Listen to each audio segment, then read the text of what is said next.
This is happening. Yeah. Well, yeah, we definitely have to release the bracket on that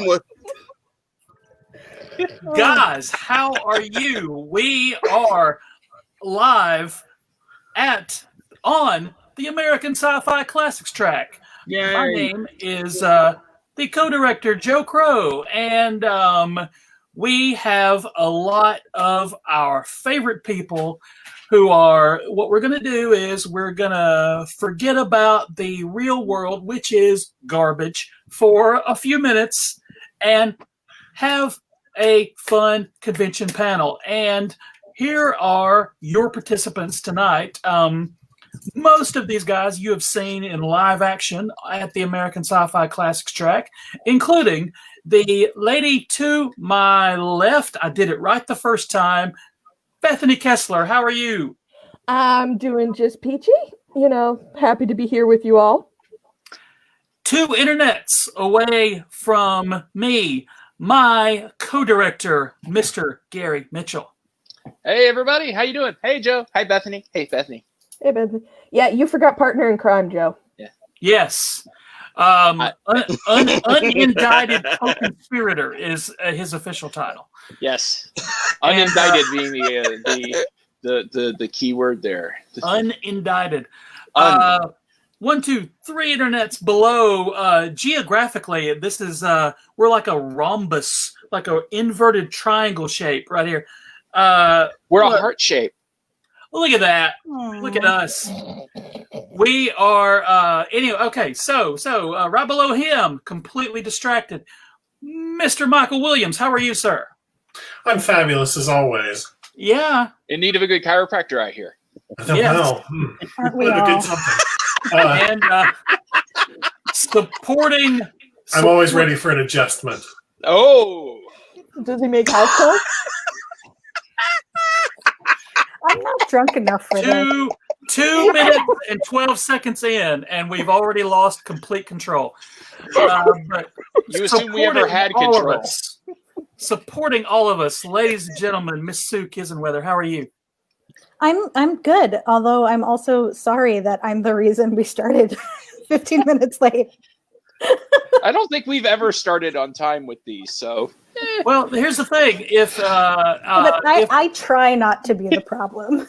I'm not always successful. See, that's the key. Sue tries not to be the problem. Yeah. I just let stuff happen. I try to be the problem. And let's see. Okay, one internet north of Sue, in the center square tonight, Mr. Paul Lind or James Palmer. Please do this panel as Paul Linton. I can't do the voice. Where's Bruce Melanch when I need him? Next time, James, your assignment is to work on the Paul Lind impression for next time. I will do it. I will watch the Paul Lind Halloween special that's on Prime right now, and I'll get it down. And 1 internet to the east of you? I don't know. It's Sherman Burris. How are you, sir? West. I am fine, thank you. How are you? All right.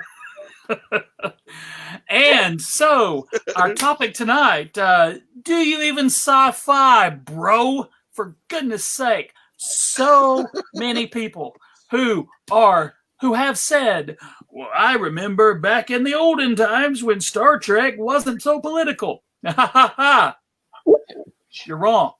It always was, and super political, and so was lots of other stuff. So let's hand this over to Sue, who this is her.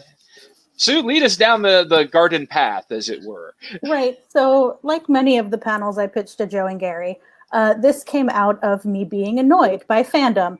Thank you. Yes. All of the people who watch shows these days and say, oh, this is getting too political for me. I can't watch this anymore. I miss the old days when sci-fi wasn't so political. And I'm like, what old days, friend? And I get a list of, Star Trek, The Next Generation, The Twilight Zone. I'm like, did you watch these shows? Do you even sci-fi, bro? all started. And I wanted to talk about, the other thing, sorry, that they say is, and when they were political, they were subtle, which also wrong. So I wanted to talk about some of these things in classic sci-fi, and then sort of with the second half of the panel, like examine why fans today might feel this way. So why don't we start? I mean, chronologically, the earliest one I have on my list in terms of television is Twilight Zone. Mm-hmm. Yeah, and I had to told, but the screen sharing didn't work, and then one computer crashed. Anyway, I know Gary wanted to talk about Twilight Zone quite a bit. Yeah, I mean, Twilight Zone started as a political show because Rod Serling was on the TV show. Now my brain fell out. Playhouse, I believe it was, but it was Playhouse 90. Playhouse 90, and he wanted to talk about current events. He was a World War II veteran. He had opinions, and he kept getting all his scripts shut down because they kept saying, "Well, you're being political. Well, you're being political. You can't do that. You'll offend the sponsors." And then he found out if he made the aliens say something political, then people were fine with it. And so, so he created the Twilight Zone to be political. And there were times, they were a little subtle, and there were some that were not really all that political. Some were whimsical. But then you get to ones like The Monsters Are Due on Maple Street, which is all about fear and paranoia and how we will all turn on each other in the dark. I Am the Night, Color Me Black, about lynching and racism. And then, of course, the big one, which was going to be the clip, was He's Alive, which it was in what a lot of people consider the weakest season of the Twilight Zone, which is when they did the hour-long episodes. Oh. But it's Dennis Hopper as a post-World War II in America trying to bring back Nazism. And he's being guided by this shadow figure mentor, and it's Hitler. And it ends with this brick to the face monologue of every time you hear someone say something racist and you don't say anything, Hitler's alive. Anytime this happened, anytime you stand by and let injustice happen to someone else, especially just because it's a black person or a Jew, he's alive. That, we are keeping him alive by not fighting against these injustices. And there were times you could tell when Rod really believed in a point and he was going to drive it home. And that's one of them. Bottom line, you got to talk loud if you're going to hear the people. If the people in the back are going to hear you. Mm-hmm. Yeah. Right. And would you call any of that subtle, Mr. Mitchell? Absolutely not. Like I said, that ending monologue, I wish we could play it because it's just, like I said, it's the verbal equivalent of him walking you up, grabbing you by the lapels and shaking you to try to get you to see reason. It's very easy to find on YouTube. It's just type in "He's Alive" end monologue. It's about 45 seconds. Yeah, and I'll put it in the show notes too. Yeah, so. awesome. Yeah. Anybody else? Did he have any of his friends get caught up in the? Did he have any? I have a question. Mm-hmm. Go ahead. Did he have any of his friends get caught up in the House Un-American Activities Commission? I do not believe so. Okay. But I do know that he did fight in the World War II, and I believe he did actually make it to one of the camps. So he saw firsthand what could happen. Mm. No, but that's a good question. So he was anti-fascist. Very. Entirely anti-fascist. Oh, yeah. Yeah. Twilight Zone is Antifa in a big way. Yeah. Sherman, I actually have a list of everybody who was kind of blackballed by that commission, so I'll have to go back and look at it because that is a good point. So it was also an explicitly I know that Lionel Stander was anti-nuclear war show. I'm not good at remembering the names of episodes, so I'm not going to try. But the whole episode with basically Adam and Eve on another planet, who are astronauts who have been sent to explore that planet while their own world endures the last days of what's probably going to turn into a nuclear holocaust, and then does. And then we're told, but luckily for them, they landed on Earth. Now they get to try again. Maybe we'll get it right. Yeah. Yeah. He was one of the things a lot of people love to remember about the Twilight Zone were those twist endings, the gotcha, and a lot of those were that level of the gotcha of the. There was the, like you said, the ones where they were escaping the nuclear holocaust. There's the one where the guy's like trying to get away from people and ends up in a zoo. But a good chunk of those episodes, he has a point and he's going to make it. And there may be that sci-fi coding on it to try to make it go down easier. But you could tell when the subject really got under his skin. There were some of them that was whimsical. It's like, gosh, remember, it was nicer when we were younger. Wasn't it great to be a kid, like kick the can or stop over in Pleasant? I forget the name of the town.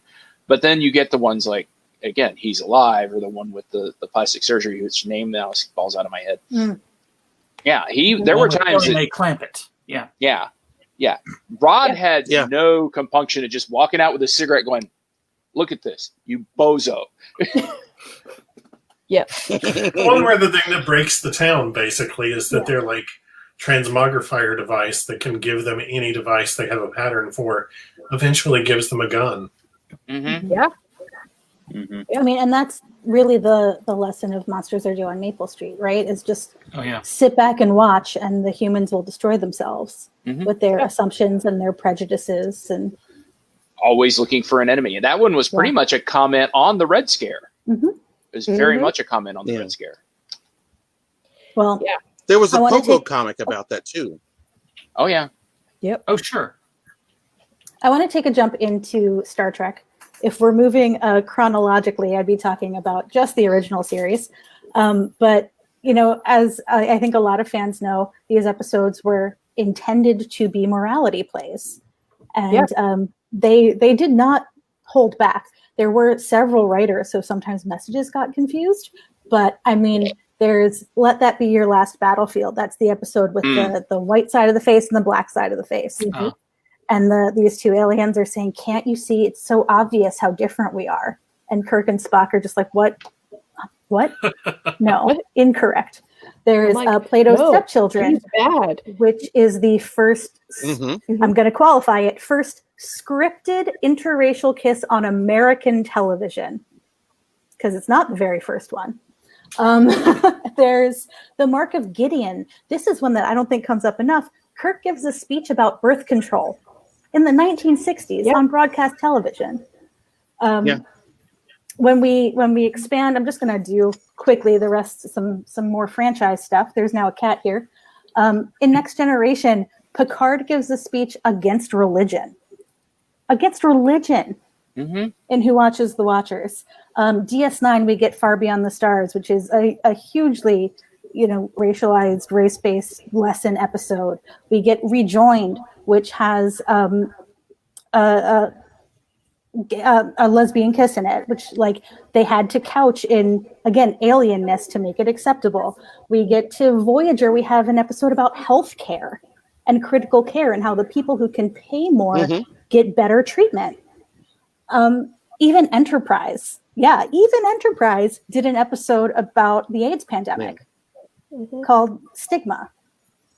So I mean, it's throughout the series, and it's not subtle, or I should say, throughout the franchise, and it's not subtle. Yeah, no. Star Trek it's quite possibly, as we were talking about ideas for stuff to come up. Those were the first examples that leapt to mind because I was like, yeah, this is not at all subtle. Were you watching the same thing I was watching? Because how did you miss this giant, shining, glaring, unsubtle thing that they're talking about? There was a Next Gen episode in season 1, if I recall correctly, where they're down on an alien planet and Wesley has an oops moment. Oh, the Edo, yes. Oh, yes, thank you. Because like Gary, my brains are falling out of my head. And he's sentenced to death, and the Enterprise crew is like, "Welp, what do?" Shut it down. Leave him there. Yeah. And hey, we're not on about the Wesley Crusher hate, y'all. I'm I'm like, Joe, go to your room and think about what you said. He's in his room. Actually, yeah, I am. Oh my gosh.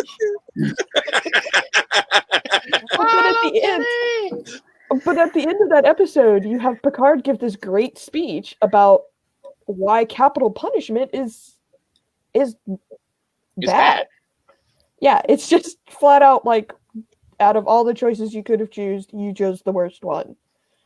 And I mean, season 1 isn't the best of Next Gen by a large margin, but they were, you know, starting off with a bang. Like they're not shy about doing any of that.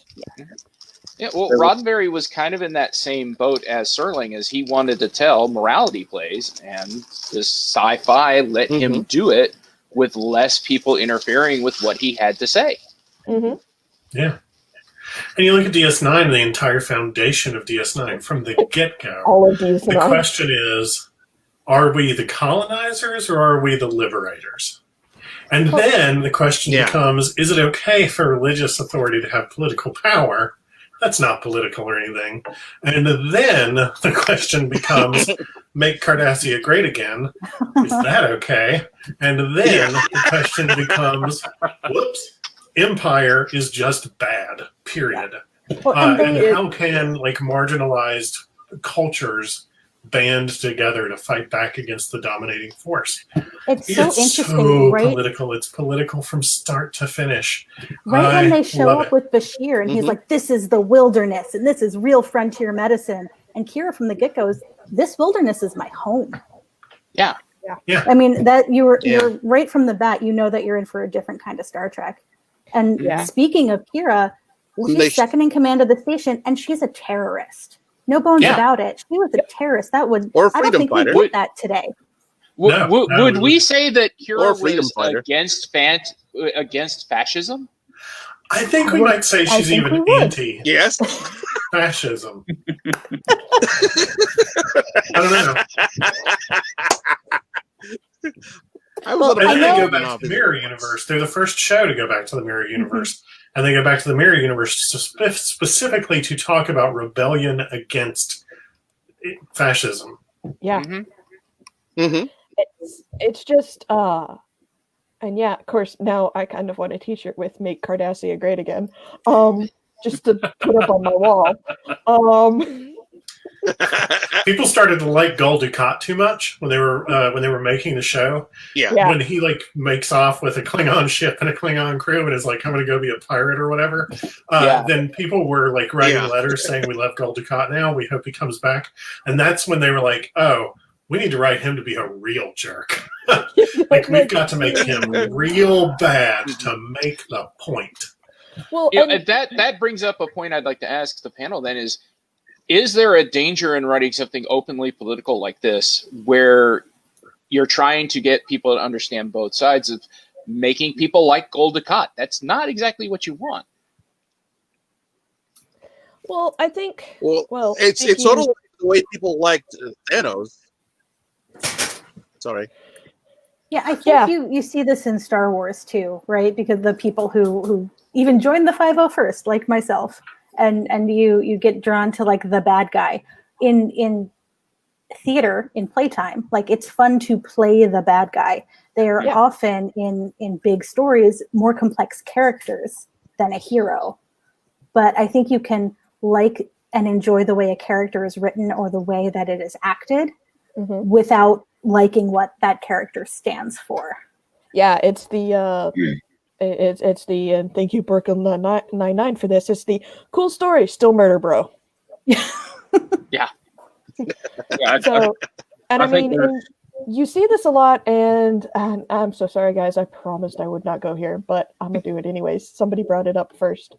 You see that. You see that with Star Wars. I mean, if you want to look at the Fuhrer on the Fuhrer, the Fuhrer, the Fuhrer, the absolute rage that people have against the last three movies in the franchise. And people are like, oh, but this and this. And I'm like, okay, so it's not okay for Rey, but it's totally fine for Luke Skywalker. Gee, I wonder why. Mm-hmm. Yeah. Or how... Well, he was radicalized. Oh, yeah. And he was absolutely radicalized. And you know who was radicalized is Jyn Erso. Oh, yeah. Yeah. Yeah. I mean, Rogue One is my favorite Star Wars movie of all time. But would you say Luke Skywalker hates fascists? Gosh, hate is such a strong word. Then guys, you take the prequels. The prequels are like 9.5 hours of why fascism is bad. Mm-hmm. Chad Shaw just made that point. I mean, you just that's the thing is that you have all these people who fell in love with the original trilogy and stuff, but then grew up to be the Empire, and somehow still think they're the Jedi. It's like how in Firefly you have all these people going, "Oh, I would be a brown coat," and I'm like, so okay, when you say that, because there's a lot of Firefly is also kind of like a futuristic take on the Civil War. Oh yeah. And depending on the side you're standing on, which side is north, which side is south, is up to debate. But I mean, the Alliance does a lot of good for a lot of people. It also does some skeevy stuff. Yeah. But humans are just humans. But that's why I think it's really important that in Serenity, the main point is that speech at the end where Mal says, we have to stand up against this because if we don't, someone's going to do this again. Mm-hmm. Yeah. And then because Chad Shaw just brought up something that is actually one of my favorite things about Return of the Jedi, that the Ewoks were kind of an analog for the Viet Cong. And funny point, and this actually came up in the history class that we had on Vietnam, by which our professor started that class off with going, so by the end of this, you are not going to have the same opinion that you came in with it. You may not even know what your opinion is, which, that was fair. But it was a very in-depth look at how the war started, what led to it starting, and then what led to it eventually ending, if we can actually say that it ended. But one of the things is that the Battle of Dien Bien Phu, it was essentially what Lucas used as the inspiration for some of the Ewok fights in Return of the Jedi, because the Vietnamese were fighting against the French, and the French were better armed, with entrenched, had good supply lines, had superior technology, superior everything. The Vietnamese had numbers, and at the end, and the numbers carried the day. So that's one of my favorite things, because that's how all of us remembered the Battle of Dien Bien Phu, is the Ewoks won. So yeah, I mean, you learn, and sci-fi, it's not just political. I mean, all sci-fi is political commentary, even for the people who say, oh, this totally isn't. Yes, it is. You're just lying to yourself. Well, Bethany, I know you also wanted to hit Babylon 5. Oh, yeah. Michael, you wanted to hit Xena, I think. And I know we need to get to James and Sherman, too. So let's do some of that. Let's hit some Bethany 5. I cede my time to others because I've already talked a bunch. Oh, Chad actually... Come back to me and I'll talk about Xena, believe me, but I want to give other people a chance first.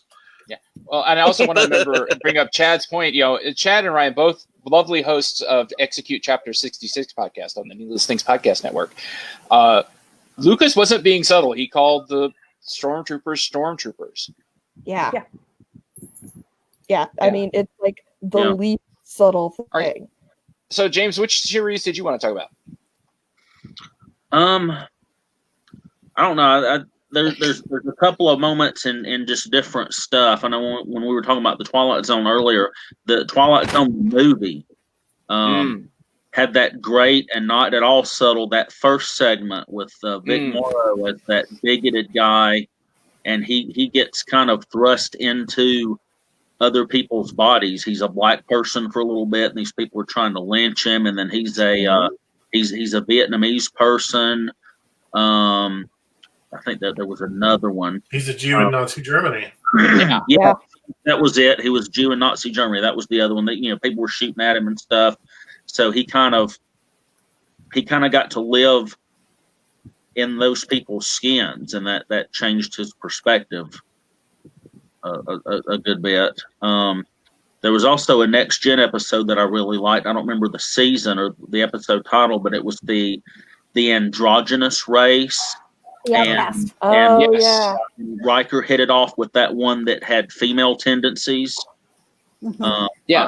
I thought that did a really good job about talking about, I guess transgender too, although that really wasn't on the radar back then, but certainly gay people.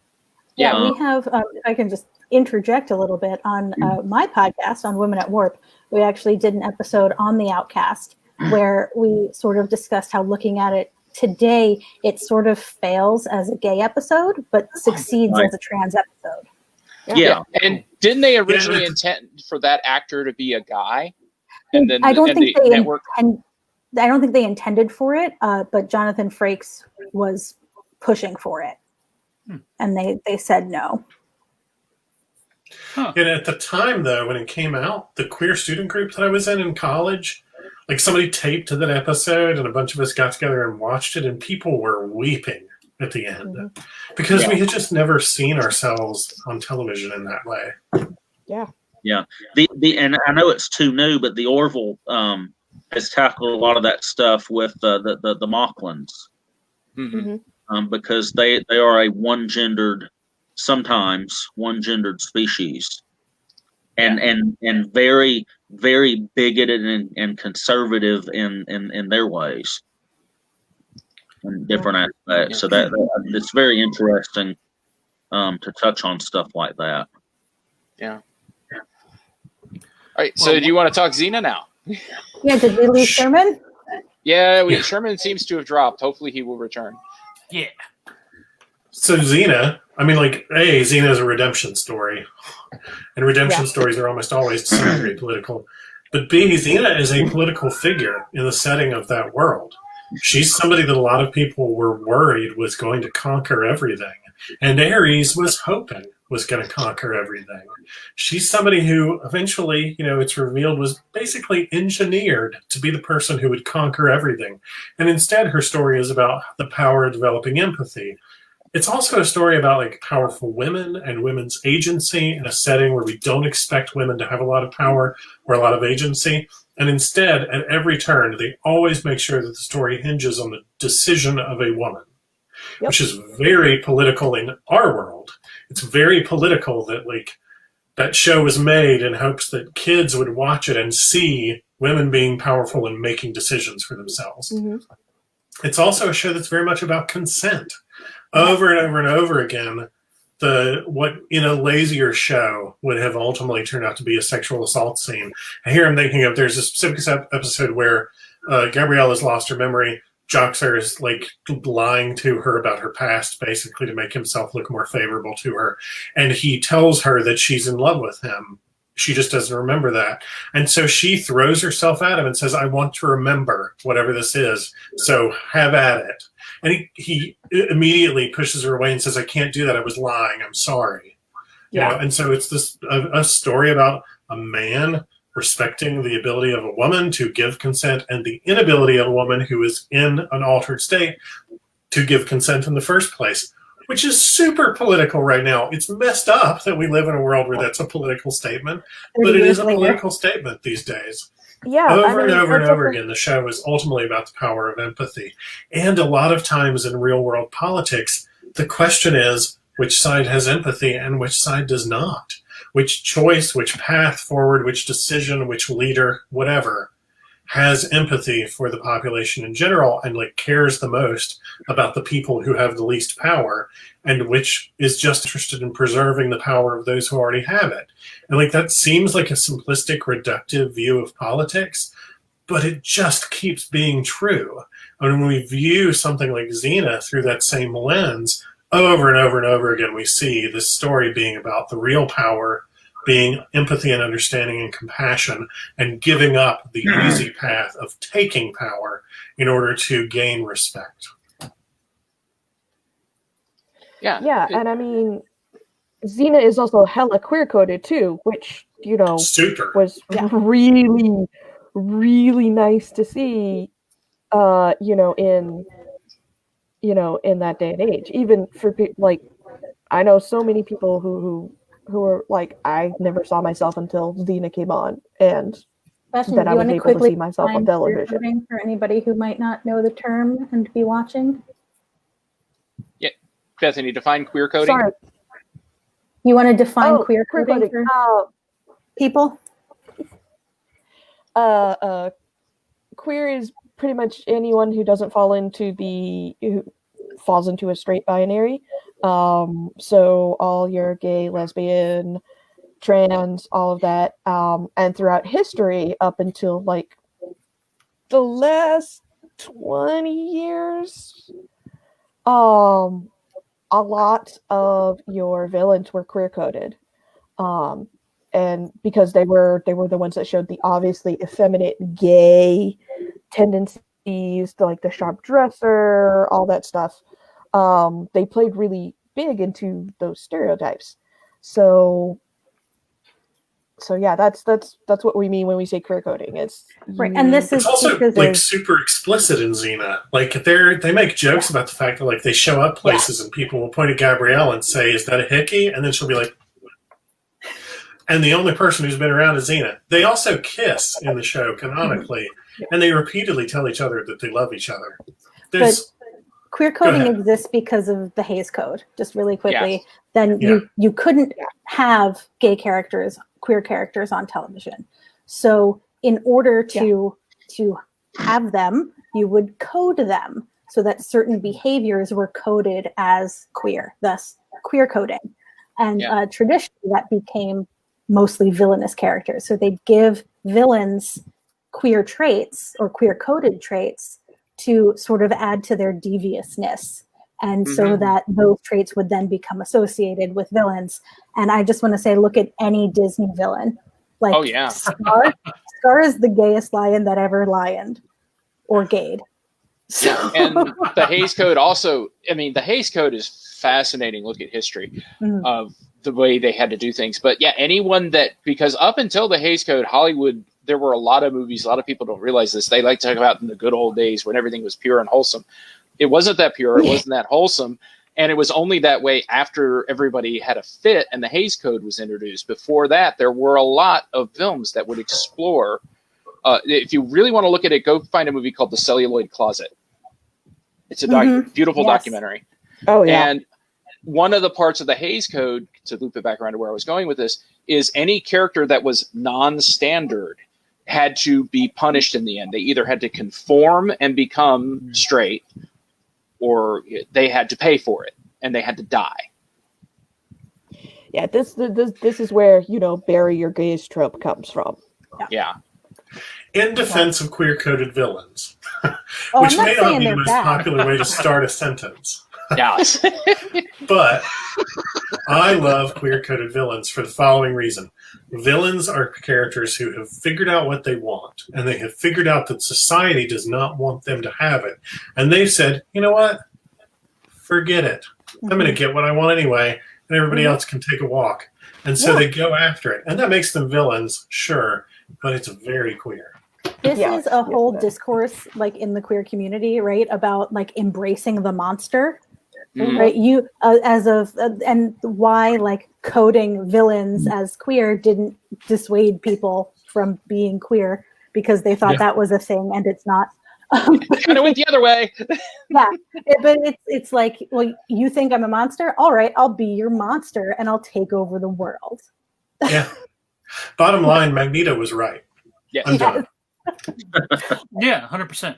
So I have some discussion topics as we get into modern fandom, that side of this. Are there any examples anybody else wants to throw out of classic sci-fi being political? I see Sherman is back. Yes. Yeah, Sherman, did you want to weigh in on? Did you have we mentioned Xena while you were gone, but TV Did you or have movies, a classic show? Yeah, that got super political. Well, we already sort of started in on Star Wars, but I mean the politics of sexuality that was coded in there too. I mean, because there was a lot of kerfuffle about Lando Calrissian being a pansexual in Star Wars in Solo, but that was already there, especially when you think about the Hutts. That's an example. Well, the Hutts and the Feline,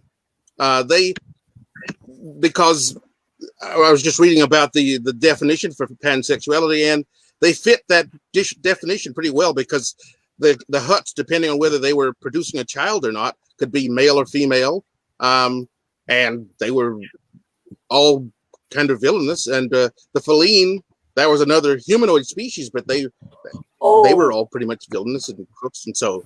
Yeah. Oh gosh, Prince Zizor is just the best. Oh yeah, she's Prince date rape. Yeah. Oh. Yeah. He is the slimiest, creepiest guy, but he's kind of the best at being a villain. Yeah, I'm going to go ahead and give Chad and Chapter 66 another shout out. Their most recent episode was all about Shadows of the Empire. Yeah. So yeah, if you want to deep dive on that. Yeah, there's also like I know I want to come back to B5 here in just a second, but also, I mean, Stargate SG-1, you have politics and social justice all over the place for a show that is like billed as a military show. And you've got, I mean, the whole principle behind the Goa'uld comes down to consent and bodily autonomy, and who is in control of your body and who can make these rules. And it's got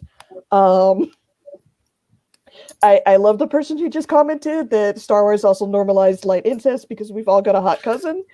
That's my husband. Like, A plus for the comment.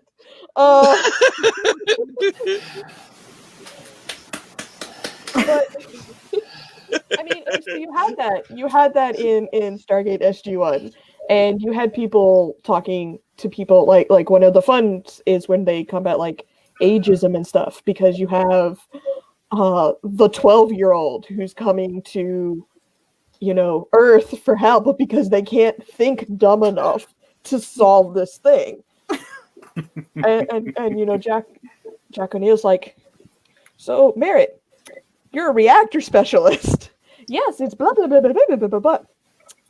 So you're a reactor specialist. Because Jack O'Neill and kids is always going to be that thing, but he's just looking at this 12-year-old going, okay. But hit us with some B5. Oh yeah, so B5 is probably the least politically subtle show. That's a high bar at this point. Reasons. The bar is like the show has guys wearing armbands at one point.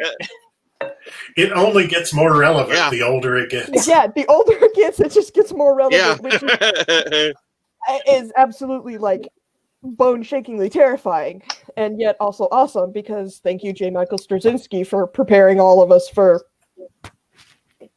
everything. So for all of it. Even though the idea of, God, I mean, in a race between Trump and President Clark, I mean, that's a hard decision to make. Read J. Michael Straczynski's book, by the way, Becoming Superman. Oh, yeah. That book is fantastic. We found out that his father was a Nazi. Yeah. An actual honest to God Nazi. Yeah. Yes. And then had to sort of like reckon with that a bit. So yeah, so you see now, I look back now after reading that book and going, oh, now, like when you watch Babylon 5, you're like, okay. Yeah. I mean, and you get, like, one of the things, like the video clip that I had picked out to show you guys before we realized that it wasn't going to work and you weren't going to see, you weren't going to be able to hear it in the show notes. But it'll be in the show notes, is actually from my all-time favorite episode of B5.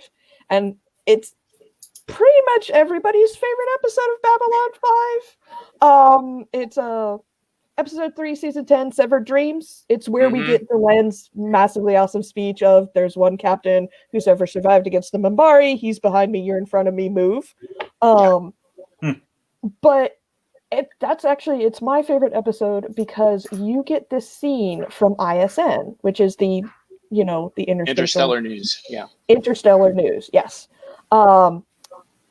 And like you see where it's just like, it looks like a normal broadcast. They're talking about this, and then all of a sudden it changes. And you see this anchor producer guy come from nowhere and goes, I have to tell you this breaking news.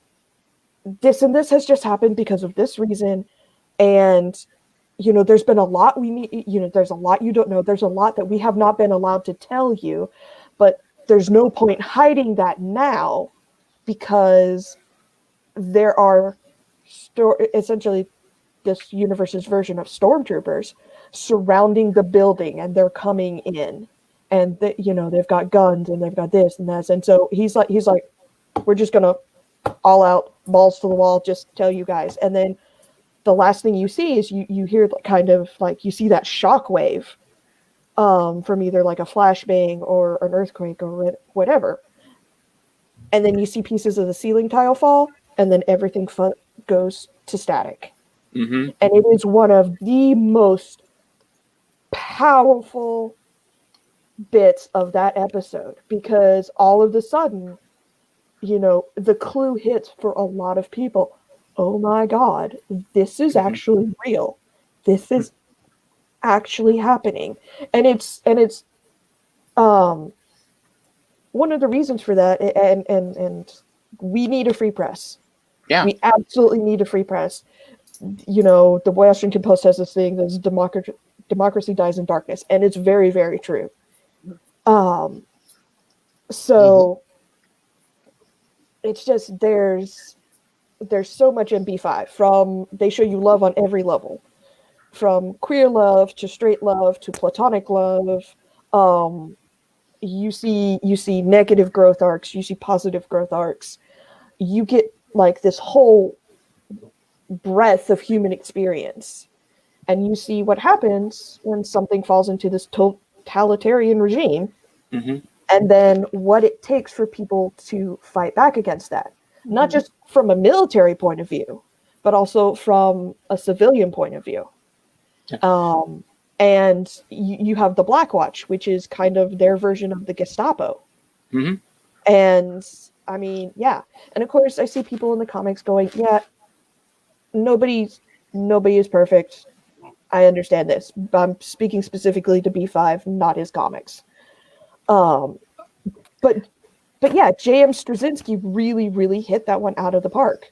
And it only gets more relevant as we go on. Yeah.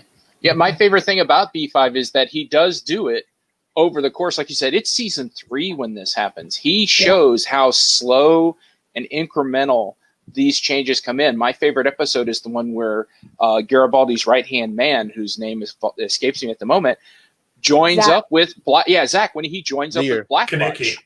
Yeah, Kaneki. Because he's like, look, they're paying me an extra $50 a week just to wear this armband. What's the big deal? And Garibaldi's like, are you insane? Do you know what they're trying to ask you to do? He's like, I'm just wearing an armband. And then by the end of the episode, he clues I'm just in. following orders. Yeah, Right. I'm just following orders. And I mean, the Battlestar Galactica reboot was also really not subtle about tackling some of those issues. Yeah. I mean, I had to take a break from it after the beginning of season 3 just because I was like, oh, that's a little too realistic for me right now, and I need to go think about Happy Bunny somewhere. Yeah. Shout out to our buddies at the Military and SF Media Track, where you can go super deep dives into BSG and B5, and but let's as we're like in the final 2/3 or 1/16 of our panel. I can't do math. I'm from Alabama. Well, you only got math 2 years ago, right? Yeah. Yeah, I want to move on from specific examples. There are plenty more. By no means did we cover every political example of classic sci-fi TV, but I have some questions to discuss. And the first being, obviously we have shown that there has always been political SJW social messaging in science fiction, in our science fiction on TV. Yet today, people say Star Trek Discovery, The Expanse, Watchmen, Luke Cage, it's all too political. I can't watch anything anymore. Sure. So they're saying that TV now is too political. They're saying that even if it was progressive in the past, it used to be subtle. So why is it that there seems to be this collective memory of classic sci-fi as subtle in its messaging when it is clearly not? It's clearly not, and I have a. I don't know. Guardians of Peace and Justice sounds like a. Yeah. Here is Guardian my of favorite Peace example. and Justice sounds like an SJW to me. Yeah. Here's my favorite example of subtlety in sci-fi and pop culture. This is Captain America punching Hitler. Yeah. Would you say Captain America doesn't like fascism? Captain America is like the definitive fascist. Yeah, it's so subtle. Okay. So subtle. Ryan, He I doesn't think like Ryan bullies. Schweck. Yeah, I think Ryan Schweck has a great comment there on this. Yeah. Right there. And I mean, and we'll see, and it's not even just like new material. It's when you watch something as a kid and then you go back and rewatch it as an adult and you pick up on all this stuff that just completely went over your head as a kid. And you're sitting there going, ooh. But see, I think the people who say these things don't do that. No. That's or they're blinded by their nostalgia. Yeah, they're absolutely blinded. They don't want to look farther. I think they're often accustomed to stories being about people who look and feel and believe and love as they do. Mm. And so when they encounter stories that are not about that, then all of a sudden it's political. If it's about them, then it's not political. It's just normal. I in researching this, looking for examples, I came across a comment from somebody on Reddit, of all places, that said it seems like political is being used as a buzzword that really means more diverse than I am comfortable with. Yeah, and I think it's also, I think you kind of hit it on the point that when we look at something from 10, 20, 30, 40 years ago, and we've moved that bar that they were trying to move, like they were trying to move gay rights, they were trying to move, sexuality, they were trying to move racism, and we go, great, work's done, we did it. And so we just take it as it was a given, and people forget the hard work that it took to move that bar. People forget that Stonewall was a riot. People forget, and so they just assume, everybody thought this way. Everybody thought this, and now we're pushing the bar. Now they don't realize that in that time frame, they'd be that person complaining about why does Star Trek have to make this point about race? I'm not racist, and it's. James, did I cut you off before? Who? No? Okay. James. Sorry. Okay. No, I think that's a good point, and part of it too is because we did push that bar. That stuff's not as big a deal now. People aren't horrified at an interracial kiss now because they saw it in stuff like Star Trek. But they're confronted with ever new things. Now it's gays and transgender. and they don't know what to do with that stuff. So, we've always got to keep pushing. And science fiction is where that happens. That's where we have the conversations first. This stuff happens in literature too.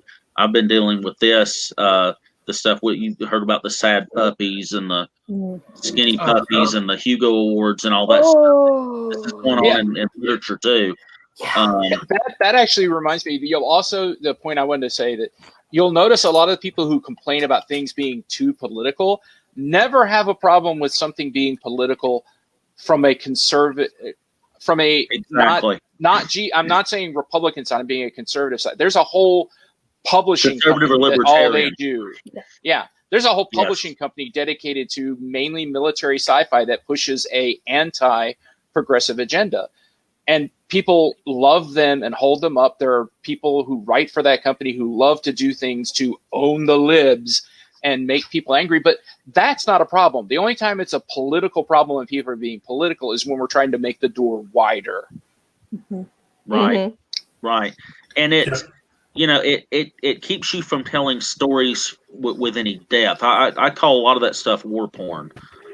Some of it's very good. I mean, I enjoyed Starship Troopers, but it's not a handbook for how to run things. Oh Lord, no! Can I speak to a comment that came up real quick? Sure. I don't know who's picking. I'm going to put them on the screen, but it's from Lola. That would be Joe. DS9 having a black commander was in itself a statement. Yeah, it was. However, he was a commander, not a captain. That's true. Yeah. So they finally made. He does eventually become a captain. Yes, he does. But he starts off the show at a lower rank than Picard or Kirk. So they finally give a black man the leading role in a Star Trek series, but they don't give him the same rank. Yeah. Just pointing that out a little bit. Yeah. I mean, and then there's also you've got, but I mean, you also have all these different things and stuff. And so, we've moved the bar some, but there's still so much before we can do that. And about Starship Troopers, I'm like, people who think that's a roadmap have missed the point of Starship Troopers. Yes. I'm like, guys. They obviously didn't hear the commentary. Yeah. I'm like, guys, this is a satire on propaganda for a limited franchise government. This is not a guidebook. So here's an offshoot question to this first one. And that is, when we think about, the collective we, think about these classic shows and their messaging as being subtle, right? Which is, as we've discussed, what the cloud of nerddom seems to believe. Are we doing them a disservice? Because a lot of them were quite bold for their time. Oh, yeah. People were angry at the Twilight Zone, some of those episodes, when he got very, like I said, I Am the Night Coloring Me Black. People protested against that one. I think we are absolutely doing them a disservice of the work that they did. Yeah. There were stations, I think it was specifically in the South, that refused to air that episode of Star Trek, Plato's Stepchildren, in which Kirk and Uhura kissed. Yeah. Yeah. The cloud of nostalgia is a powerful thing, but shows like Star Trek and Deep Space Nine and Twilight Zone, they're gonna now in 2020 that those things are more easily available. My hope is that their impact is going to be magnified now, that you can just go push a button and watch any episode of DS9 that we've mentioned tonight. Yeah, I mean, it's just it's absolutely phenomenal. And James Palmer, the Hugo crap is still going on. We're not out of it yet. Yes, they're already complaining. They're already complaining about the Dragon Awards. Yeah. We just voted on. Yeah. So. There's the sci-fi media fandom has is a lot more progressive than the sci-fi lit fandom That's in true. a lot of ways. That is very true. I was on. Despite the fact that the flood of literature right now, God, we're in a new golden age of sci-fi, and it's beautiful. Yeah, there's so much I was stuff on out there. let's go to Sue. A couple years ago, I was on the memorial panel for Ursula Le Guin on the Sci-Fi Lit track, and I almost got booed off the platform for saying the word feminist. What? That's insane. And Ursula was K. trolling Le that Guin? panel. Memorial panel. Yeah, Oh. like What? Ursula K. Le Guin, really? yeah. I Wow. heard about that panel and was kind of glad I had another panel scheduled at that time It was rough. because like it's just, and it's one of those things where it's like you want to sit there and go, because for the new authors that are popping into the genre or still trying to break in, like I'm still trying to break into the more traditional side. Most of my stuff right now is self-pubbed or was a small anthology. Nothing wrong with self-pub. I'm self-pub all the way. Go sister. I mean, no, but eventually every sci-fi fantasy person has that like small dream of like being published by Tor. Of course, yeah. But and part of that in this day and age of social media is you've got to keep on track of all of what's in the fandom, like not just like the business of it. Is you have to be paying attention. What are the fans saying? What it says? And honestly, we are taking this fandom into the future, whether the old white dudes want us to or not. You can't Kicking stop and us. screaming. Like you can't stop us. Well, and We outnumber you. There's a lot more women in the field now. N.K. Jemisin, Nadia Corafor, women, people of color, Rebecca Rowanhorse, genderqueer, and beautiful, amazing stuff. Yeah. Just solid stuff. So I mean, don't be afraid to put yourself out there. Worrying about what a couple of bigots who won't read your work anyway. Yeah. Will have to say.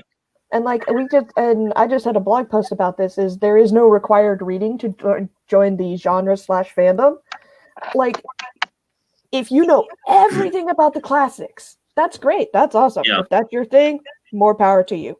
We always need more archivists and stuff. Yeah. If you don't want to go back and read every single thing that Robert Heinlein ever read before you feel like you can have a voice in this fandom, I'm gonna tell you right now. Yeah. That is not necessary. You don't John need to read Scalzi just did a great blog post about the canon and about what. There's no canon anymore because everybody comes in from a different place, in time and in what they like to read, and they don't care. Nobody cares anymore. Yeah, I mean, and if you're asking me for my recommendations, yeah, I've got some good classic stuff to recommend to you because some of it's really good. Like Ben Bove is just really, really fantastic, especially with some of his short stories and with his Mars series. But I mean, you don't have to go back and read all of it. If you want to, that's great. But at the end of the day, kick the gatekeeper through the door. Yeah. They're like the only requirement for you to join this fandom, for you to join this genre as a creative person or as just a fan of stuff, is that you love the genre. Mm-hmm. But do you love space? Fantastic. You're in. Do you love fantasy? Do you love space opera? You're in. I mean, and when I agree 100%. When I started my sci-fi journalism career, I was looking at all the other websites that were doing this kind of thing, and I thought, why are they only talking to each other? And I felt the same way when I first started doing panels with Gary, and we kind of intrinsically both knew what we wanted to do, and I want to pull people in. I don't want to, I don't like when people are ashamed of being nerds or say, "Don't out me as a nerd." What the heck's wrong with it? Nerds rule. Let your freak flag fly. It's cool. We got cookies. Yeah, well, there is plenty of space for you at this table, and there's no requirement. There's no RSVP. Exactly. So, Sherman, you were going to say? Well, I was going to say, I know for myself, choosing to be a nerd was something of a political decision myself, because I'm from a small town in upstate South Carolina, and I'm the only I'm pretty much the only science fiction fan in my family, and I was pretty much the only science fiction fan who was black in my school when I was going to school. And when I went to school, most of the people that I hung out with were what they called nerds, and it was a political decision for me, because I could have hung out with everybody. A lot of them are my cousins and stuff like that, but they didn't like what I liked. And there was a panel last year at Dragon Con about people of color in fandom. And it ends up being a political decision, because so many people say, "Oh, that's just white people stuff." And I said, "No, it's not white people stuff. It's just stuff that I like. If white people like it, that's fine. If they don't, that's fine too." Yeah. Yeah, I'm reading the book Lovecraft Country by Matt Ruff, and there's a young black man, and he's a H.P. Lovecraft fan and likes Heinlein and all these guys. And his dad gives him smack, because he's reading all these old dead white dudes and stuff. And we're super racist. Yes, not the it's not the great old ones. He calls them the older Klansmen and stuff like that. So yeah, it's very interesting. It's a good book too, by the way, if you haven't. Yeah. I'm looking forward to the series. Oh yeah, I am too. It looks amazing. This is a good point from Lola right here. But we obviously we could do 2 hours on this topic, and we should. A 5-hour panel. Yeah, well, we need to come back to this for sure, and we'll do a part 2 of Do You Even Sci-Fi Bro? But in the meantime, take us home, Sue. Yeah. Me. Yeah. Well, do you have a final thought? Is there anything that you haven't gotten to? No, because I had a third question, but I think we sort of answered it with the first one of why people are freaked out by political messaging today when they don't even notice it when they watch the classic stuff. So my only other thought is maybe they're ignoring it, and it has become too much to ignore in modern sci-fi. And my response to that is good. Yep. Right. Yeah, some things should become a given. Yeah. Equal rights should become a given. Yeah, I don't want to see the same stuff over and over again. For example, the Black Lightning TV show is amazing. But the comment you just had up from Lola, sometimes you get political decisions put on you. I think that for those of us who are part of marginalized groups, whether that be a queer person or a person of color or a minority religion, any marginalized group, in a lot of spaces that are dominated by cis straight white men, which is not a slur, William Shatner, is that your mere existence is political by being in those spaces. So anything you then do becomes politicized. And that's why, people look, I think some people look at casting announcements and say, oh, they're getting political. There was the Discovery Season 3 promo that shows Michael Burnham with braids, with her hair in micro braids, I think. And people went nuts in the comments about how it's ugly and unattractive. And what are you even, first of all, you're incorrect. Look at her. But secondly, it's none of your business what somebody wants to do with their hair. Yeah. But it didn't say anything. All it said was a photo and Discovery Season 3. And it was a political statement.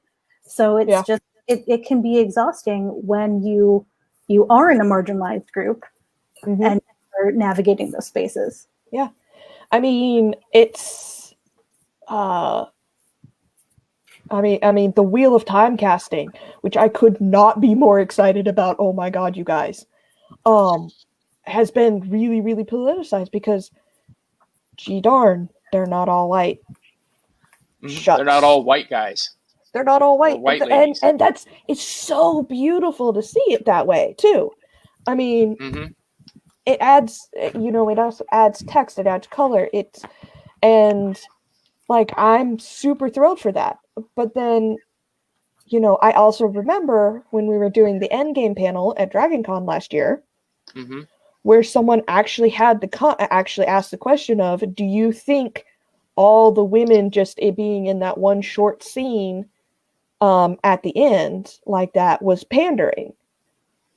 And I straight up, and before anybody else on the panel could comment, because I was moderator, I was like, sure, in a perfect world where women being on screen and being awesome and badass is just an everyday thing. As it stands right now, no, it's not pandering. It's revolutionary because we're nowhere near market saturation for that. Yeah. So, but people went absolute nuts over the fact that, dear God, they managed to show all the girls in a single scene during the last battle. And people are like, oh, this is just fan service. Oh, this is just pandering. I'm like, please, cry me a river. Yeah. It's like you guys were complaining when we had all the male characters fighting. Yeah. Well, I mean, I know that she gets, I don't know, there's a little bit of hero worship for some people or a cult of personality, but it reminds me of the Ruth Bader Ginsburg quote when she was asked, how many women when will it be enough women on the Supreme Court? And her answer was, when there are 9. Yep. Yes. Yeah. Absolutely. Exactly. You the people in the majority, you've had your shot. Yeah. And we love you, but bye. And gestures at everything. You've had your shot. But now let's see what for example, I don't know, maybe plucked from real life, just a black and Indian woman might do as a vice president. Let's see what might happen. We don't know. Yeah. But the old white dudes have had their shot. Yes. And if you hate what we had to say tonight and completely disagree with us, please send your hate mail to hatemail@whatthecast.com. And I'm like, to caveat to that, if you were uncomfortable, didn't like it, yeah, you are part of the problem. Maybe read some. There's some great bits and pieces about sci-fi history and fandom that you can read. Yeah, you like to read, right? Hopefully. But guys, thank you very, very much. We'll reconvene this again and talk more about this thing, these things, very soon. And Gary, James, Michael, who had to leave us, Bethany, Sue, Sherman, thank you guys very, very much. We will see you again very soon. Thanks. Always that was pleasure, fun. Bye. Thank you. All right, go back to your Bond villain lair now, James. Bye. Okay. Wait, where's the white cat? Where? I'm allergic to cats. What? I'm allergic to cats. I have We're dogs. still alive. You have dogs. Yeah. Well, you can't be all bad then.